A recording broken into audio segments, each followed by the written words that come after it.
जाती रही मेहणी में खसे दिल खणी में किण जाती रही मेहणी में खसे दिल खणी में वो जान मामद जी दिल जो थी धणी में मुखे वणी में। हाँ इन कलाम ने फरमाशा दिलाड़ू शाह का सरवर लगारी इरफान लगारी अनवर लगारी माशूक अली लगारी कुबे स्टाफ का फरमाशा गफार छुट्टो अजीम आले पोटो रमेश कच्छी कंप्यूटर वारो उस्ताद गुलाम करीम आशिक पंजे महबूब के दिसी छा दो चे जनाब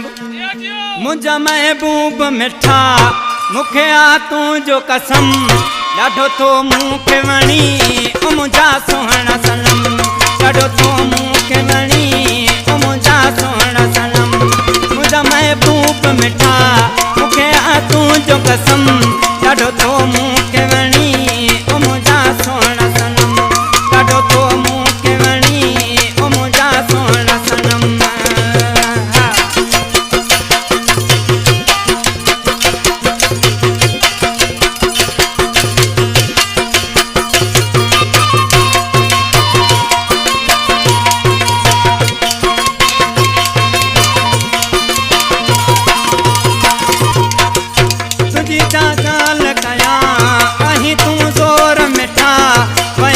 दिलड़ी पुरे मुझी तू मोर मिठा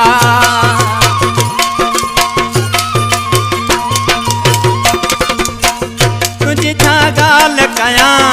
अही तू जोर मिठा वए तू दिलड़ी पुरे मुझी तू मोर मिठा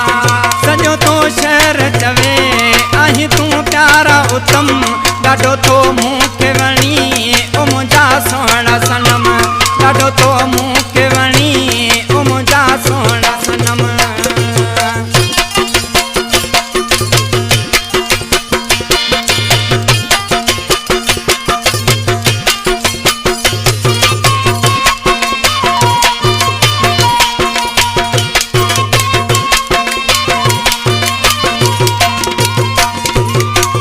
पाई तो गाड़ो वगो डाढो तो ठही मिठा कसे तू चैन मुझो मुखे तो मोई मिठा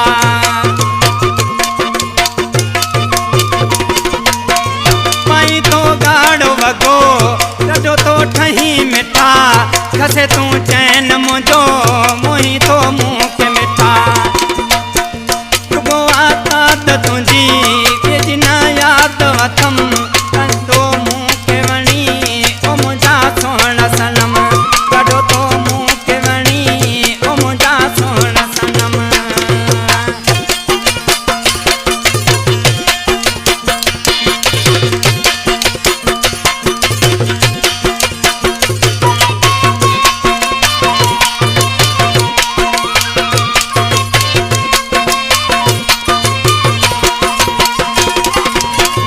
जवे तो जान ममद नथी तू मुँह का जुदा शहर को बे में तिया जानी माँ तो तपिता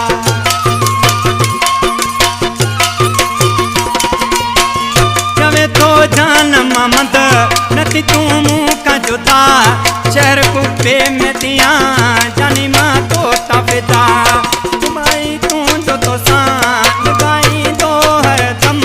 डाढो तो मुखे वणी ओ मुझा सोहना सनम डाढो तो मुखे वणी ओ मुझा सोहना सनम मुझा महबूब मिठा मुखे आ तू जो कसम डाढो तो मुखे वणी